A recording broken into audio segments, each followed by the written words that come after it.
Honk. Honk. Hey, hop in. Dev's got shotgun. Thanks for joining us for Beauty and the Beast Summer Road Trip.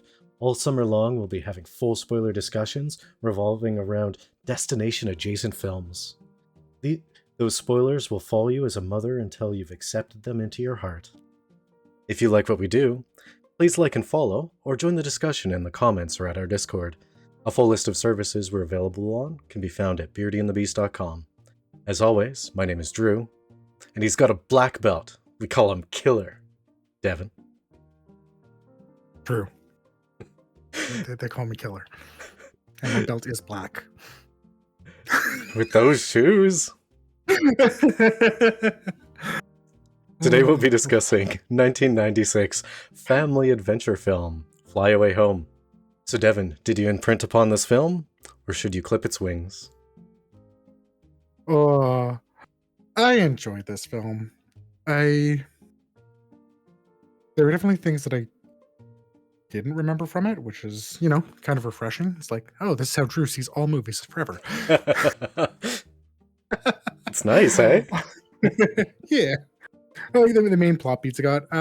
I enjoyed it. It was good to rewatch it. It's been a long time. It's funny, like it's one of those things where my perspective coming into it, I've seen this before, and of course I didn't remember it, except for maybe like 2 scenes. But you kind of experience like where I'm coming from.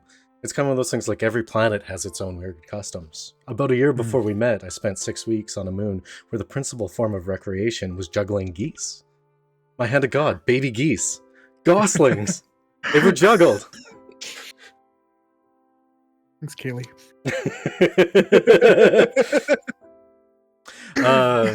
No, but I remember the geese escaped differently. And I remember it happening, and I also remember coming into the airport. Mm-hmm. But I thought it was a regular airport. I don't remember it being a military base. Yeah. Maybe earlier in obviously I remembered that, single dad trying to raise daughter, and definitely had a strange. I completely forgot that it just started with this horrible car accident. I'm like, oh yeah, that's what happened. It's not just and the mother's dead. Did you have that feeling where they were driving? It's like, you're using your cell phone while in the car, you're gonna get into an accident. 100%. This is well before anyone cared about that. It's like, this is quite the distracted driving I'm watching right here. Like, yeah. Oh. And then, speaking of minor distractions, it bothered me so much that they're Canadian and they kept giving distances in miles. Yeah, but I mean, I think this was an American film. Because I went looking before this to be like, was this a Canadian film? Like, are the majority of our audience, yeah, are they gonna even recognize this film or be nostalgic towards it? I'm pretty sure it was American. Usually Canadian films always have this is a Canadian film. Well, I mean, it did say it was filmed in Southern Ontario. Yeah, I mean, but how many things are filmed in friggin' Calgary or Vancouver? Yeah, but this one actually took place in Southern Ontario. I just remember going to, was it the first Resident Evil with you? I think so. Right. And you pointed and you're like, that's Calgary. Yeah. Yeah, I do that a lot with Vancouver as well. Yeah. It's like, I've been under that SkyTrain bridge. It's sketchy. It kind of smells like pee. Oh, so the Kpop group Twice filmed an entire music video in Vancouver. And it was funny. It was really cool. They showed Gastown, and they went to the White Rock Pier that actually happened to get blown away 2 weeks later because of raging storms. Yeah.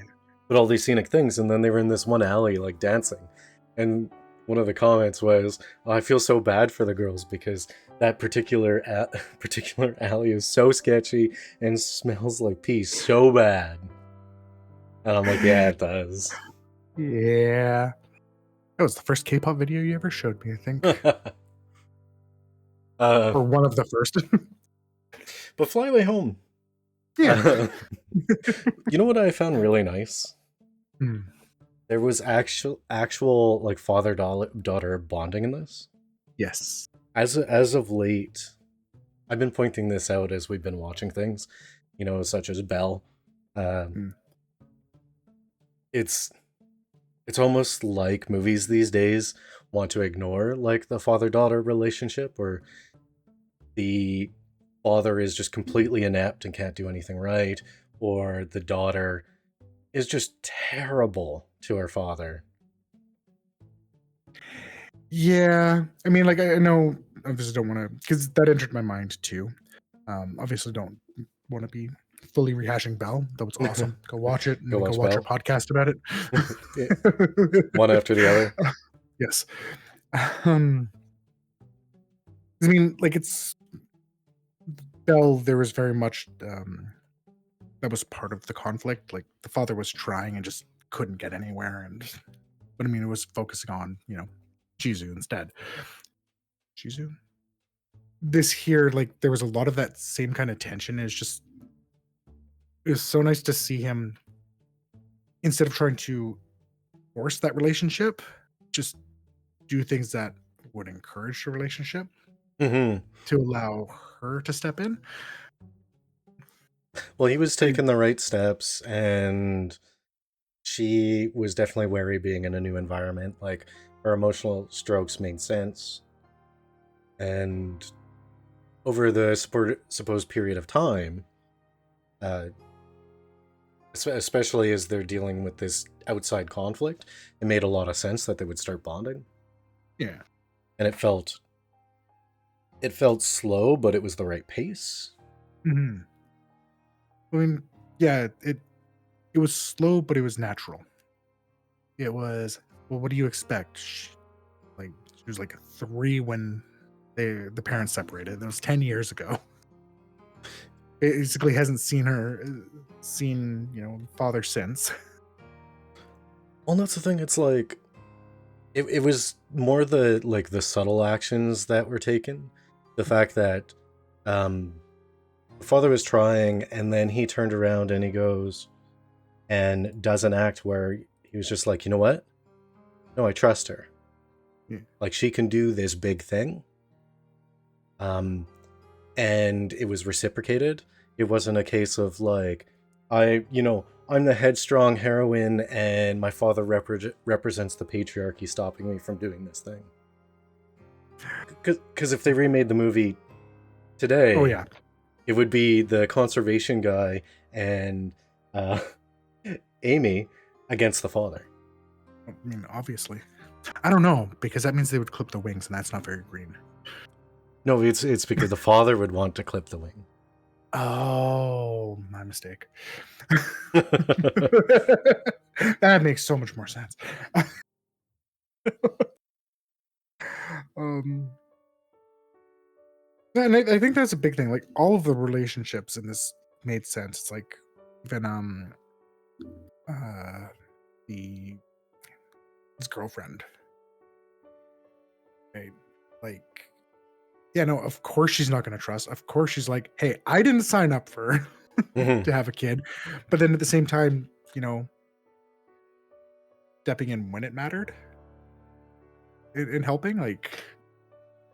And then just straight up saying, like, I'm not even trying to replace your mom. I'm just trying to be your friend. Yeah. Like, trust me, I got your back. We're going to do this. I thought it was a nice way to step over that hurdle. Because, I mean, typically speaking, I think in the real world, Amy would be slower to trust the girlfriend.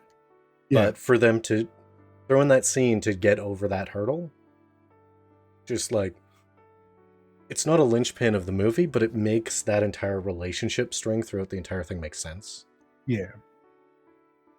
I think that's the big thing about it is like, it's nice that there was no like linchpin relationship things as well. Like, again, it made it feel natural.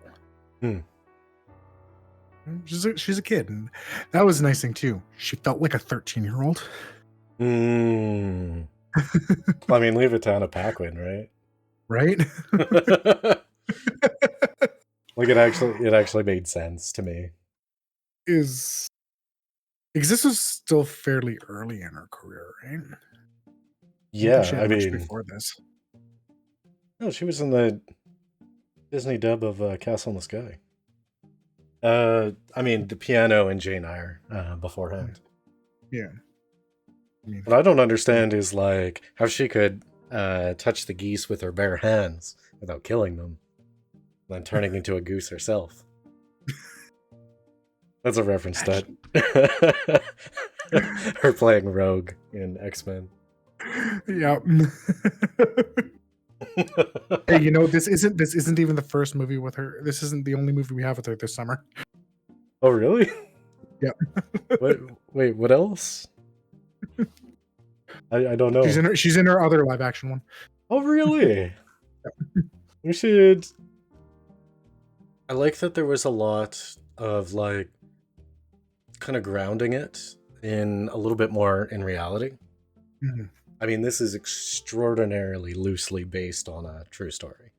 Yes. Like, so incredibly loosely. But, like, human-guided migration being a thing. The part that I liked was about the glider. Mm. This whole thing, like, father loves this thing that he built. And he sold it specifically so he could buy the lightest, safest, easiest to fly glider for his daughter, who he cares deeply for, right? Yeah. That was such a good moment, like when you just see the lunar lander being carted away, because like, again, it was one of those things, like they were subtle about it. They didn't need to beat you over the head. It was like, nah, that meant something to him. Like, it's kind of one of those last things he created before, you know, his life fell apart, essentially. You know what Well, you know what it is, and the reason why that struck so well, and it's also the same as when she put on the baby carrier to go pick up the geese. Yeah. In movies nowadays, they would have to have somebody say the thing, the thing that's happening. Like, the girlfriend coming up is like, you can see that? He's selling the replica of the lunar lander so that he can afford a glider just for you. Or, she put on the baby carrier so that she could carry these eggs, and it's almost like she's their mother. And that's why we gave her the call sign, Mama Goose. it's you know what, it has to be in the script writing. It's like they don't trust the director anymore. No, I just don't think they edit anymore. Yeah, I guess. I mean, so many films just feel like first drafts. No, you know what? You're probably right, because this movie clocked in at a good hour 46. Yeah. And if it was made nowadays, it would be 2:30, and the rest would be people pointing out what's happening, slow-mo walks, panning overhead drone shots. Yeah. And they would move the relationships out of it, make it about the girl overcoming something rather than like uniting and adventuring as a family. No. The whole movie would be about that one plot of land that they needed to get to by November 1st. That if they didn't get there, they wouldn't be able to prevent rapid climate change. Wouldn't be able to prevent the man from destroying this marshland. And the villain's name would probably be like Pat Archy. Yep, yeah. Pat R. Archy. It's I mean, I wouldn't put this in the top tier of films, but it was just so incredibly refreshing to have a good feeling togetherness movie in this day and age. I think that's the big thing. It's like it's not top tier, but it's good. Like I thoroughly enjoyed my rewatch of the film. Mm-hmm. And there's so many things with it. It's like, I mean, obviously we've touched on the characters, just how natural they all were. Like, um, the fire, you have vulnerability in Amy and with the dad, and just overall, Mm-hmm. um, just, I mean, there were definitely some points where it's like, nope, I can tell that this was a film of the mid 90s with some of the shot choices. Mm-hmm. But at the same time, some of the shot choices were just absolutely amazing. Like how they would get low to the geese, following them around. I'm like, it's so, following them, their perspective, much in the same way we've talked about. You do the same thing with kids, Yeah. right? You do that lower shot. And the flying scenes, it's like, maybe it's like, um, I would love to just go gliding over a field like that. Like that just brought me in. Well, so, like especially over the crystal clear water where you can see the sky reflected in it. That shot was so amazing, Oh, and it so good. like it's it's one of those things. Like in Harry Potter, it was like all these kids that wanted an owl, Yeah. and in this one, I wonder if it's like how many kids started going like, "Can I get into doing glider stuff?" Yeah. Like, who had this film spark that kind of adventure sense, right? Mhm. Yeah. It was just, yeah, really well done. Just, I mean, there was a lot of those overhead shots, but again, that's because it was the vistas and they were flying, so it made sense. Mm-hmm. Um, and like there was conflict, but there was never like there was moments of tension in the film, but it wasn't like that super tense. Like, does that make sense? I feel like I'm phrasing things badly. Well, But, there wasn't there was a goal, but there wasn't necessarily an overarching conflict about the film. mhm. It Yeah. was really just a point A to point B. Yeah. Um, the conflict with the wildlife guy, all that was a catalyzing event, Mm. and it was used twice, right? Yeah. One to set the story of what they need to do. Okay, so it's apparent that they're going to do this thing, Yeah. and there's this person who, by all means, is actually kind of correct. It needs to come and do his job. But this is the thing, we're now aware of this migration thing that needs to occur. Okay, so Mhm. now we have a goal. Yeah. And then he comes back and he's like,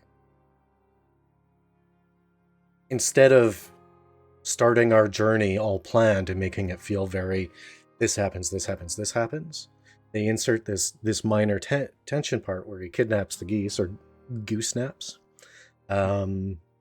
And from there, that's where you initiate your adventure. Mm. So it was like these two little catalyzing events that the purpose was just to move the story forward.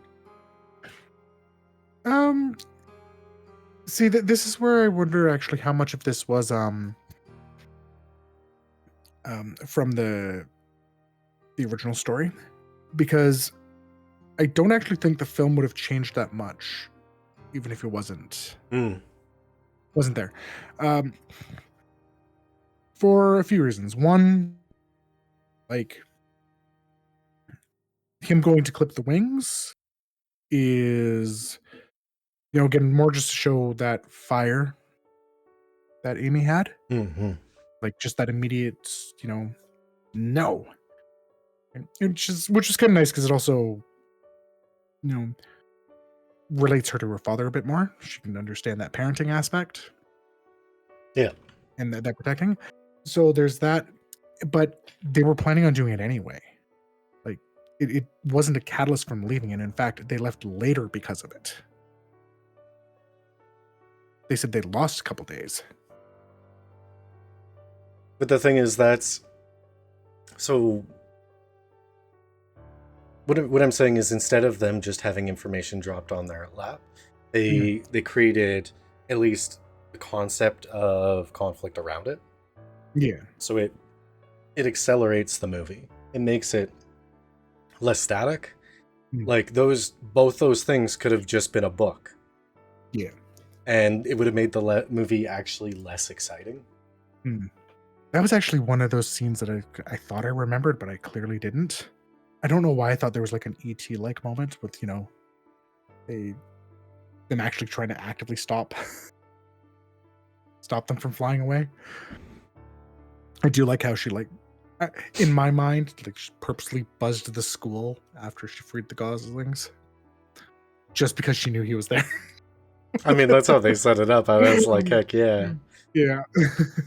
Like they wanted him to know. Yeah. The other thing that I think they did masterfully with the tension was the fog. And flying in the fog, it's like, oh yeah, no, we're cool. Sorry, it's all right. Our GPS isn't working. Oops, I forgot the batteries. Oh god, that's a skyscraper. Well, they had little moments to keep it interesting. Like, otherwise the script is kind of bland. Yeah. So they had these little action points, and they were almost even on your standard like action beat every so often. Yeah. And in this case, it actually worked because it wasn't about explosions. It worked well. Like, and again, most of the stuff they did is things that just make sense to have. There's like, what, hunters during migration season? Ready with the shotgun. Awesome, by the way. Like, that made sense. The Canadian government trying to do something dumb? Who would have thunk? That kind of makes sense. Well, I tell you what, if they got a problem with Canada Gooses, they got a problem with me. You better let that one marinate. The Canada Gooses.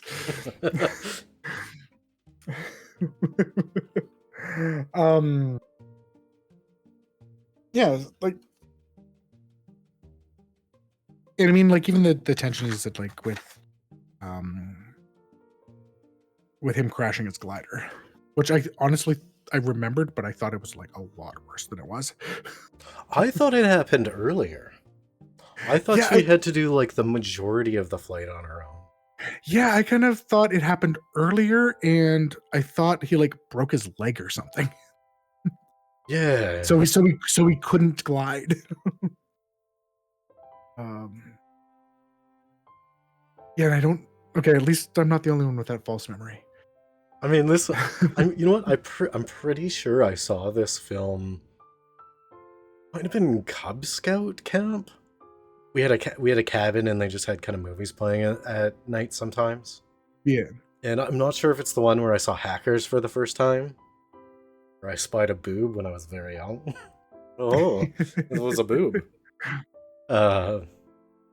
We would have been Scouts when this movie came out. When did I see this movie?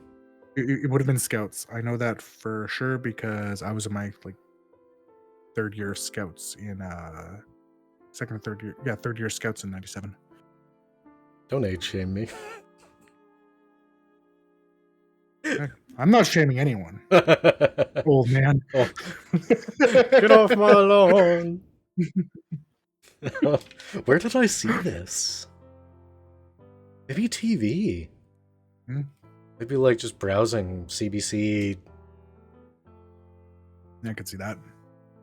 I don't even know. Anyways. I know I saw this movie a lot when I was younger. Because it was like one of my sister's favorite movies. Oh, that's weird. Yeah. Right? I mean, it's a good role model as a youth. Like she saved a bunch of living beings. She bonded with her family. She went on this grand adventure, and she had to do the final stretch on her own with her own strength. She was a loving little girl who went through some hardship, and then she had to grow and, become a strong girl. One thing that I did notice that I much prefer nowadays is the injury makeup. Mm. Her post car accident makeup was really just like, it was from the drugstore down the street, like heavy eyeshadow and like some lipstick on the face or something. Yeah. It like, I was like, is she injured or, doing Halloween or something, I don't think people realize like that's honestly how a lot of injuries look. Like I've had some friends that were in a pretty terrible accident. Um, this was ages ago, and like you wouldn't necessarily think had been as damaged as they were, like just at a look. Like it doesn't need to be all blood and gore and Well, it's more about the realism of the injury. yeah. So playing Ultimate Frisbee, me and someone collided running, and Mm. I collided on my right hand temple Yeah. and gashed open my face. And of course, there's blood and whatnot. But like, Yeah. um, the next day, sure, I maybe could have passed as if I was going on RuPaul's, but the the colors and the transitions of them were so obviously related to injury and not Mhm. makeup. But in Yeah. this, it was practically like sparkles inside or something. It was. Whereas nowadays they're able to replicate that better. Mm. But I get what you're saying. Like after I had an eye surgery, like I go to the coffee shop and no one knows that like I'm not allowed to lift more than 10 pounds Yeah. and I can't walk more than 15 feet in a go. Granted, I'm fine now, but at the time, yeah, I get what you're saying too. Yeah. I mean, I think this was like I wonder. It's like, why did I think he got injured a hell of a lot more than he did? It's like because I swear I remembered something a little bit more gory, like a broken leg or something. Well, I mean, with the amount of times that he went face first into the ground, Right? like at the beginning, you're like, how safe is that? The big thing is like I did not because I forgot it was just at the glider where he was just running. I always thought it had that cart part that he added afterwards. So all I could think was like, I want that. I just want those wings. You know what? Here's a question. All right. Did they imprint geese onto Anna Paquin?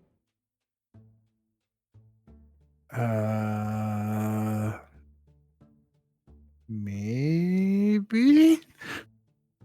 Like I was sitting there during the movie and I'm like, these geese are following her around pretty solidly here. Like, is it a body double? Did they actually imprint like baby gooses onto Anna Paquin, or like, am I just mistaken? Is this like out of this world CGI or something? Well, I mean, there are animal handlers that Yeah. train animals to do this type of thing. I don't know. Like, I know it wasn't CGI, that's for sure. I mean, there was a total of 6 people on the animation team. Yeah. Man, remember when films only had like 6 people on an animation team? Yeah. And now it's like the biggest team. Oh my With a god. bunch, with like 3 or 4 other companies associated. And they're all overworked. The stuff still doesn't get done. It looks cheap.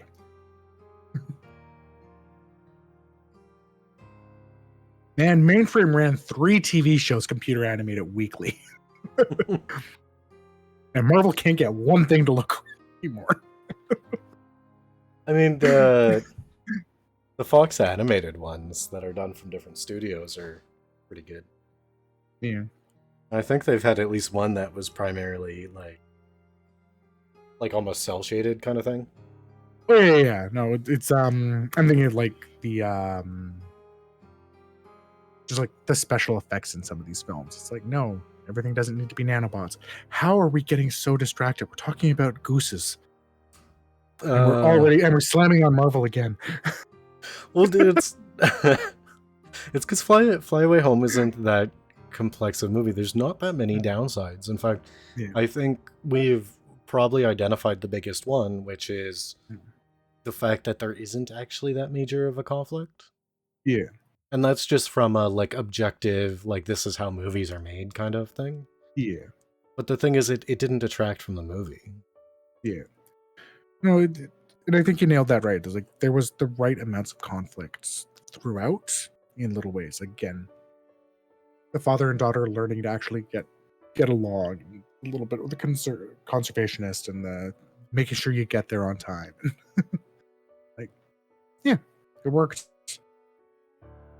One thing I really enjoyed about this film, like I went into it tired and irritated just about like kind of life stuff. And then like 15 minutes into the movie, I wasn't even thinking about that stuff anymore. I actually like I felt a warmth. Yeah. And was enjoying the film, and I actually finished the movie with more energy than I entered it. Like I said, it was a really good feel good film. Yeah. Like, yeah. I can't wait for the remake. Oh God. You know they will. you know what? I had a moment though, because like remakes are the thing nowadays. But there used to be the thing where they would do a sequel and it was completely different. Like a bunch of comedians and sketch shows would make fun of it all the time. You mean like Ghost of Mars? No, I mean, what I mean or is Die Hard like, 2. what I mean is like, Fly Away Home, and this time Anna's got a shotgun. Right? Like that kind of thing. That was a big joke for like years. Oh yeah. And I think at this point, I would much rather them do something like that related to this film than try to do a remake, because like they went after her gooses.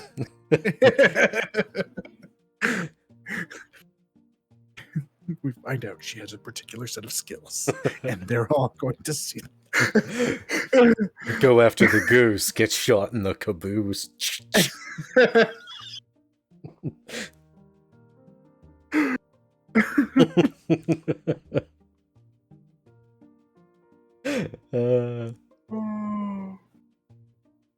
Yeah. Jason Statham is Anna. Fly Away Home. Anna's got a shotgun.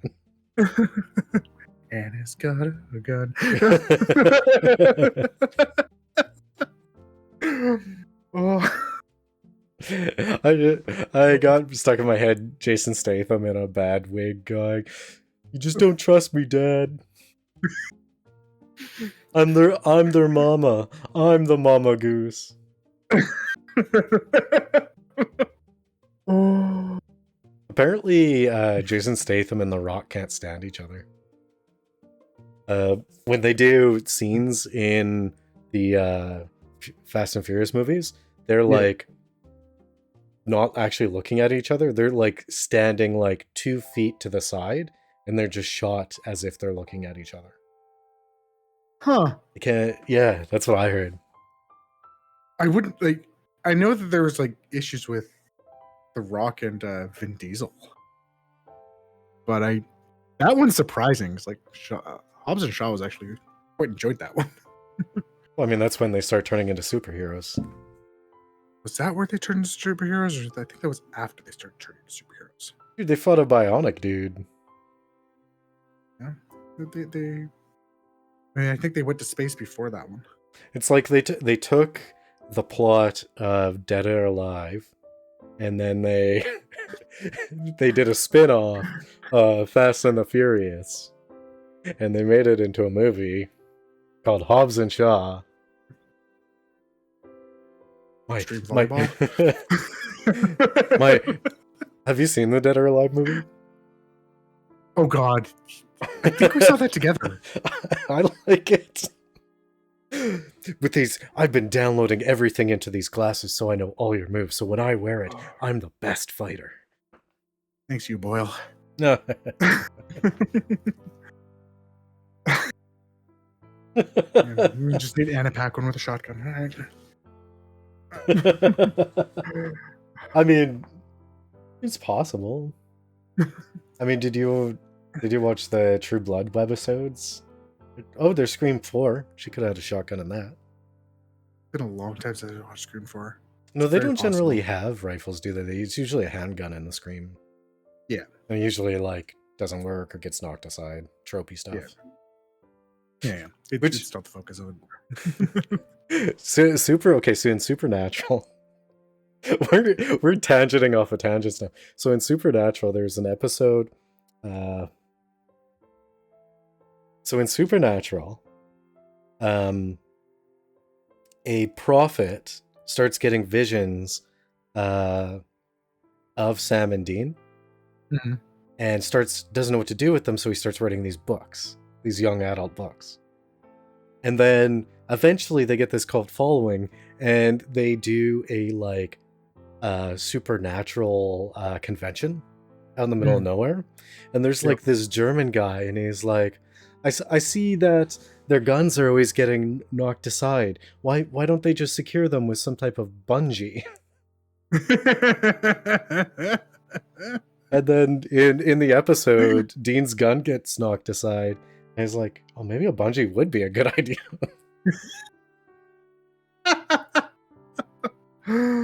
Oh. Huh. To answer your question, they were provided actually imprinted birds to help with it. They're provided already imprinted birds. Yeah.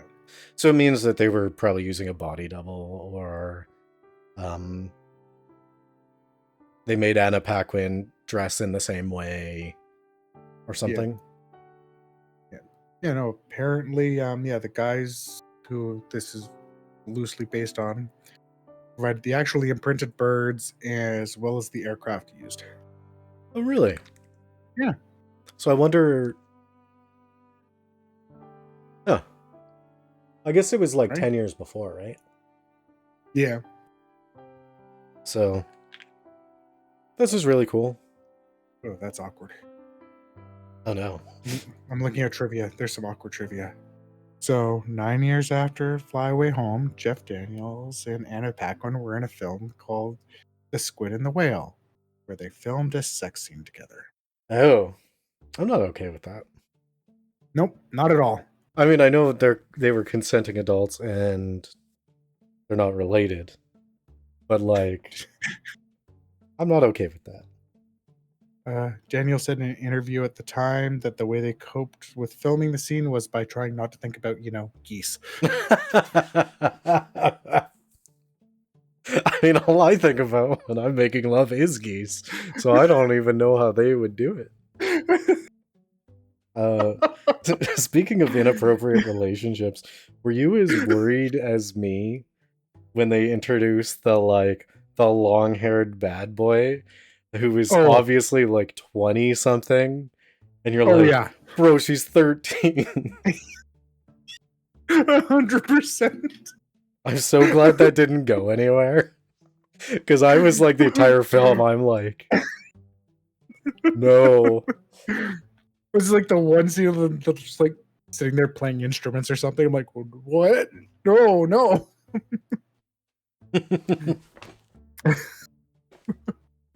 Because again, in any other film. Oh, I'm just ruined from movies nowadays. I guess that's what it is. I can go into a movie with no expectations, but I've been so damaged by the slop that comes out nowadays that is either like self-indulgent projects from a scriptwriter or a director, or like superhero anything. It's really what it is. It's like a lot of modern movies have, if you've listened to any of our podcasts, you might come as a surprise. Some people have been big letdowns. And I, like you, generally tried to go into movies with no expectations, and the amount of disappointment that's come from those no expectations is staggering. And I think something that a lot of people, especially from when you listen to the filmmakers say, they don't understand that the reason why we're so disappointed in this is because we were invested. These are things we're interested in. We're interested in the films. We're interested in the good storytelling. I mean, again, it doesn't need to be the best storytelling. Just not be a first draft. Like, don't be so self-indulgent. And it's not be into self-insert or not be set up for the lowest common denominator. Like, you see these movies that are making like way too much money, and they are not good films. And you see it. People have that consumer hype of, oh yeah, no, this was the best thing ever. And then a month later, they're like, what? Wait, what? What did I watch? This wasn't good. If they even remember what happened in the film. And I don't know, just go back, simplify. Stop trying to make everything these billion-dollar films because no one cares. The cookie cutter is not working for you. Well, it's like one of those things in Endgame. Was that the last of that phase? Or no, it was yeah, Endgame. There was Infinity War and then Endgame. Yeah, so in Endgame, like, no one remembers that Ant-Man and the Hulk were trapped inside the building when it got shot and it collapsed. Yeah. No one remembers that part. Yeah. Like, they don't remember the scenes. But you certainly remember, like, the two crazy Asian TV hacker guys from the movie Hackers who like had this like pirate cast. Yeah. And they were such a small, insignificant part of the movie. Yeah. Like, they were an outlet to broadcast the, like, let's hack the Gibson. Yeah. Like, I mean, like, Endgame is a little bit of an oddity in this one here, because it's definitely not good. But I forgive that one because it was about the emotional payoffs from watching a decade of films. Yeah, it was just the resolutions of a bunch of unresolved things. Yeah. So it's like, but again, at least in that film there, people still, remember the emotional beats too. They remember the, Black Widow and Hawkeye. Yeah. Fighting for the Soul Stone, fighting over who's going to sacrifice himself for the Soul Stone. And, the fact that mirrors quite well Gamora and Thanos's discussion around that same thing. Like, they had it. But I think that's the issue. Like, the Infinity Saga was fairly structured. Like, we knew Thanos was coming when the first Avengers movie came. Yeah. Right? It was the ending credit thing of the first Avengers. So we knew that. The problem is that they got rid of the people who knew what they were doing for that. Right? People like Joss Whedon, right, who was a big part of the show running in that, and thought that they could just piggyback off of it. And, well, we see how well that's working for them. Right? All of a sudden, they basically cut down from like 5 movies to, you get Deadpool, and I'm just praying that Disney doesn't screw that up. Well, we'll see, because a lot of that was filmed during the writer's strike, and they said that Ryan Reynolds didn't do any ad-libbing during it. Yeah, he wasn't allowed to or something? I think he opted to out of loyalty. Yeah. Oh. Don't be loyal to these writers, they suck. Bring forth our robot overlords. Hashtag AI does it better. Well, I guess I guess to be honest, I don't really have anything else to talk about Fly Away Home for. I recommend this movie. Everyone should watch this Yeah. movie. Yeah, Especially like if you have a daughter or a little sister or you've seen it before. it's good. It feels good. And gooses. Yeah. Honk. Honk. Honk.